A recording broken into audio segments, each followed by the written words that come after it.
गुरु गोविंद दोऊ खड़े, काके लागू पाए, बलिहारी गुरु आपको, जिन गोविंद दियो मिलाए। हेलो जी, मल्हांस पिटारा में आपका स्वागत है। आई होप आप सब अच्छे होंगे। हम भी आप लोगों की दुआओं से और परमात्मा की दया से बहुत अच्छे हैं। तो देखिए, जीवन में ना गुरु का बहुत महत्व है। गुरु होना बहुत ज़रूरी है। ज़िंदगी में कोई ना कोई तो हो जो हमें टॉर्च दिखाने वाला हो। टॉर्च का मतलब प्रकाश, मार्ग, रास्ता, और वो भी सन्मार्ग, अच्छा रास्ता जो हमें अंधेरे से प्रकाश की तरफ लेके जाए, उजाले की तरफ लेके जाए, बुराइयों से अच्छाइयों की तरफ लेके जाए। तो ऐसे हमें एक गुरु की ज़रूर आवश्यकता होती है। और गुरु के बिना कभी भी ज्ञान नहीं मिलता है। ज्ञान के भंडार तो हैं इस दुनिया में, लेकिन रास्ता दिखाने वाला गुरु ही होता है। बचपन में सबसे पहले बच्चा जब जन्म लेता है, माँ की गोद में आता है, तो उसकी गुरु माँ होती है। उसके बाद फिर बच्चा स्कूल में जाता है, उसका अध्यापक उसका गुरु होता है। कॉलेजेस में जाते हैं, उनके प्रोफेसर गुरु होते हैं। दोस्त भी गुरु हो सकते हैं। जहाँ से भी हम अच्छी बातें सीखें, जिसको हम आदर्श माने, वही हमारा गुरु हो सकता है। और आदर्श हम किसको कहेंगे? आइडियल या रोल मॉडल, कि जिसका हम अनुसरण करना चाहें या अनुकरणीय हो। अनुसरण करना चाहें का मतलब अनुकरणीय हो, जिसमें वो सारे अच्छे गुण हों जो हमें सन्मार्ग पर लेकर जाते हों। उसको हम रोल मॉडल कहते हैं कि हाँ, मैं ऐसा बनना चाहता हूँ, मैं ऐसी बनना चाहती हूँ, और उनके आदर्शों पे हम चलें। तो आइए इससे रिलेटेड एक छोटी सी स्टोरी सुनाती हूँ मैं। कहानी है, ये एक सच्ची घटना ही बताते हैं। मैंने तो ये कहानी ही सुनी है कि एक स्त्री होती है वैराग्यवती, और वो भगवान विष्णु की बहुत ही परम भक्त होती है। भगवान विष्णु के मंदिर में सारा दिन पूजा पाठ में लगी रहती है। साफ़ सफाई करना, उनके वस्त्र बदलना, पूजा अर्चना करना, घंटी बजाना, और पूरा दिन। नाम ही वैराग्यवती था, तो उसको दुनिया से वैराग्य था। एक बहुत ही अच्छे अमीर बाप की बेटी थी वो, लेकिन वैराग्य में लिप्त थी।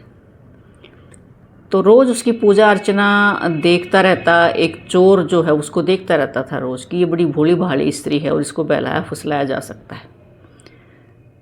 तो एक दिन मौका देखकर वो चोर वैराग्यवती के पास पहुंच जाता है और उसको कहता है कि माई, मुझे पानी पिला दीजिए। वैराग्यवती कहती है कि कोई बात नहीं, मैं आपको अभी पानी पिला देती हूँ। और वो जल का लोटा लेकर आती है। तो चोर जो है, उसके मन में तो बेईमाना चल रहा था। उसने कहा कि मैं ऐसे पानी नहीं पीऊँगा, आपने दीक्षा नहीं ली हुई है, किसी गुरु की दीक्षा नहीं ली हुई है। जिसने दीक्षा नहीं ली हुई उससे मैं पानी नहीं पीता। साधु का वेश बना के गया वो, जैसे रावण गया था ना सीता का हरण करने साधु का वेश बना के, तो ये चोर भी ऐसे साधु का वेश बना के जाता है। तो वो कहती कोई बात नहीं, मैं दीक्षा ले लेती हूँ, लेकिन मैं किससे दीक्षा लूँ, मैं किसको गुरु बनाऊँ? तो चोर कहता है कि तू मुझसे ही दीक्षा ले सकती है और मुझे ही गुरु बना ले। तो कहती ठीक है, आप मुझे दीक्षा दे दीजिए। तो चोर कहने लगा कि मैं ऐसे दीक्षा नहीं देता हूँ, एकांत में कहीं जंगल में एकांत स्थान पे जाके मैं दीक्षा देता हूँ, और तू ऐसा कर, तेरे पास जितने भी जेवर पैसा धन दौलत है तू लेके और मेरे साथ जंगल में चल, वहाँ मैं तुझे दीक्षा दूंगा और वो तेरी दक्षिणा होगी।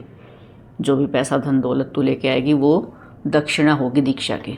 तो भले स्त्री थी, सारा सामान लेके और उस चोर के साथ जंगल में चल देती है, और घने जंगल में जाके चोर उसको एक पेड़ के साथ बांध देता है रस्सियों से, और सारा धन पैसा जेवर लेकर छूमंतर हो जाता है।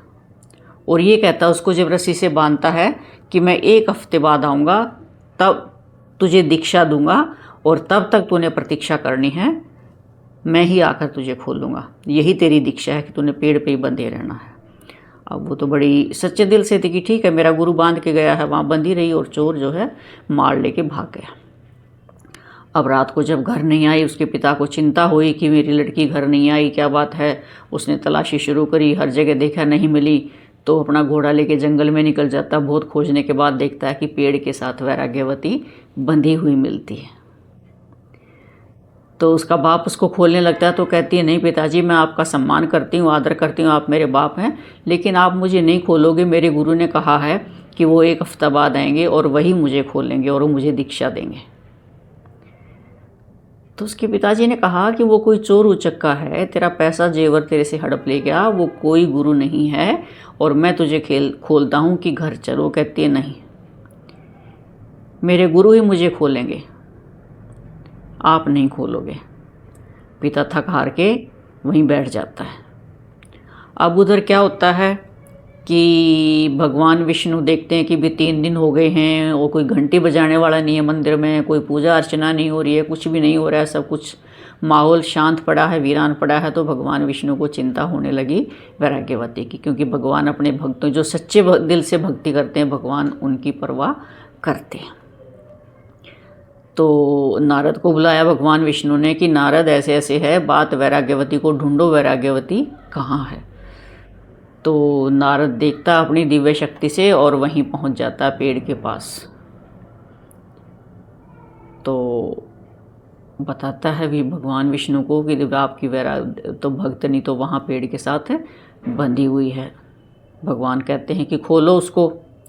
तो जैसे ही नारद ने कहा नारायण नारायण, तो वैराग्यवती से पूछा कि पहचान लिया मैं कौन हूँ। तो वैराग्यवती कहते हैं कि हाँ भगवान, पहचान लिया, आप नारद मुनि हैं और मैं आपको प्रणाम करती हूँ, आपका स्वागत है।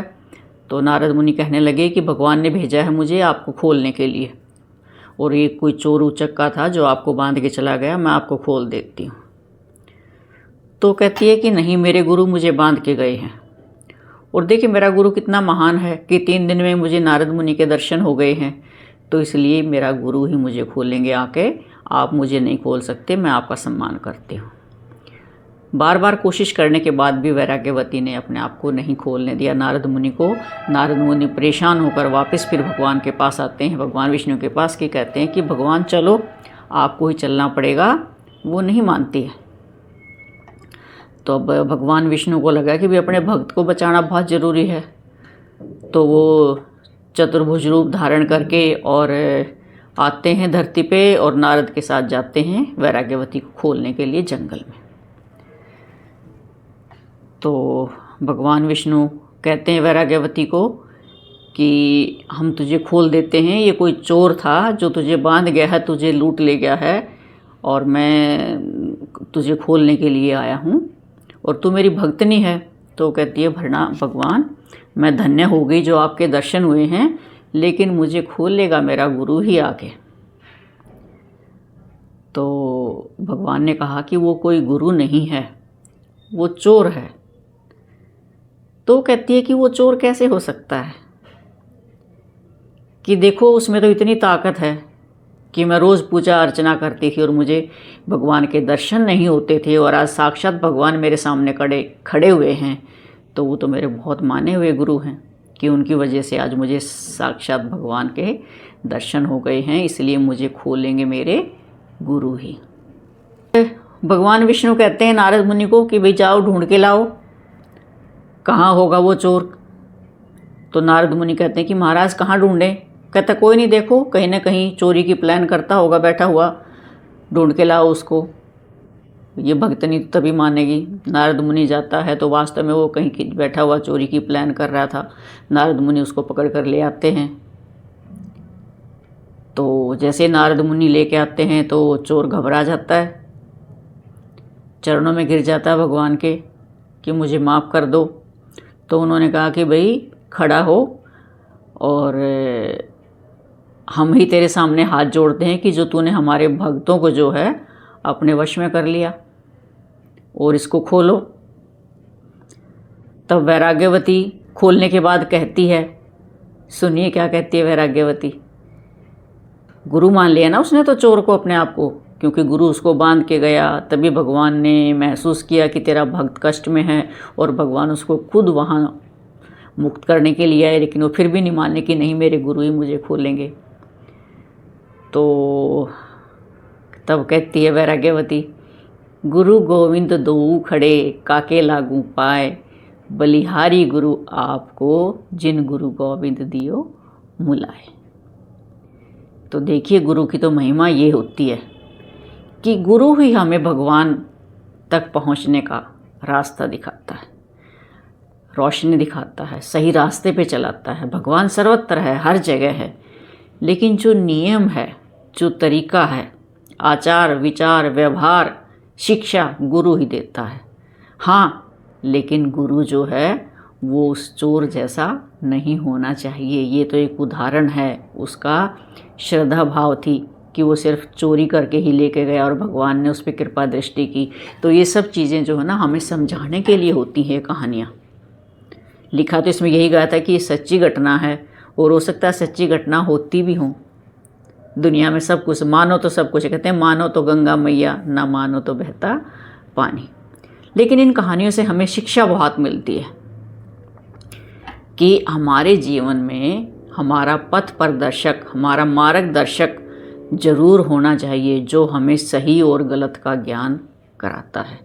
और हमारा रोल मॉडल या हमारा आदर्श जीवन में कोई ना कोई ज़रूर होना चाहिए, जिसके पद चिन्हों पर चलकर हम अपने जीवन में सफल हो सकते हैं, कामयाब हो सकते हैं, ऊंचाइयों पर जा सकते हैं। तभी तो कहते हैं ना, ब्रह्मा गुरुर्विष्णु गुरुर्देवो महेश्वर, गुरु साक्षात पर ब्रह्म, तस्मै श्री गुरुवे नमः। तो इसलिए गुरु की महिमा बहुत महान है। लेकिन आज के युग में आज के युग में क्या, गुरु तो हमेशा ही सोच समझ कर, परख कर, आंखें बंद करके विश्वास नहीं करना चाहिए किसी के ऊपर। बहुत सोच समझ कर अच्छी तरह से तब हमें गुरु बनाना चाहिए। नहीं तो आज के युग में ढोंगी, पाखंडी, सब तरह के गुरु हैं। उदाहरण भी हमारे सामने बहुत हैं, नाम लेने की कोई ज़रूरत नहीं है। रास्ता सभी सच्चाई का बताते हैं, लेकिन आचार व्यवहार या वो अनुकरणीय भी हो, उसको हम आदर्श मानते हैं। ऐसा गुरु हमें बनाना चाहिए। हनुमान जी है ना, हनुमान बहुत सर्वशक्तिमान हैं, और उन्होंने भी गुरु बनाया था। सूर्य देव को उन्होंने अपना गुरु बनाया था। बड़ी हठ और जिद के बाद जो है सूर्य देव उनका गुरु बनने के लिए माने थे। क्योंकि एक बार हनुमान जी जो हैं सूर्य को निगल गए थे ना, फ्रूट समझ के। तो सूर्य देव ये डरते थे कि भाई अगर तुझे मैं अपना शिष्य बना लूँ और फिर तू कहीं मुझे निगल ना जाए। तो हनुमान ने क्षमा मांगी थी कि वो मेरे बचपन की बातें थी, लेकिन मैं आपको गुरु बनाना चाहता हूँ और मैं आपके साथ साथ चलना चाहता हूँ। तो गुरु बिना ज्ञान नहीं है इस जगत में। देखिए गुरु तो हम है ना जीवन में किसी को भी मान सकते हैं, जहाँ से भी हमें अच्छी शिक्षा मिले। गुरु एकलव्य को किसी ने, गुरु द्रोणाचार्य ने शिक्षा नहीं दी थी, भील जाति का था, तो उसने उनकी मूर्ति बनाकर ही उनको अपने सामने रख लिया था और धनुर्विद्या जो है वो चलानी, धनुष चलाना सीख लिया था। बिना गुरु के तो वो भी संभव नहीं हुआ। तो किसी भी रूप में हम गुरु बनाएं, एक आस्था होती है हमारे गुरु में, जो हमें सही रास्ता दिखाता है। वो किसी भी रूप में हो, माँ के रूप में हो, पिता के रूप में हो, भाई बहन के रूप में हो, कोई बंधु सखा हो। ये समाज भी हमें बहुत कुछ सिखाता है, हमारे अध्यापक भी हमें बहुत सिखाते हैं, अध्यात्म गुरु भी होते हैं, वो भी हमें बहुत कुछ सिखाते हैं। लेकिन वो अनुकरणीय हो, आदर्श हो, उन्हीं को हम गुरु बनाएं। तो आई होप ये वीडियो आपको अच्छी लगी होगी। अगर वीडियो अच्छी लगी हो तो लाइक, शेयर और कमेंट करें, और जिन्होंने चैनल को सब्सक्राइब नहीं किया हो प्लीज़ चैनल को सब्सक्राइब करें, और जिन्होंने किया है उनका दिल से धन्यवाद। मिलते हैं एक और ऐसी मोटिवेशनल वीडियो के साथ, तब तक के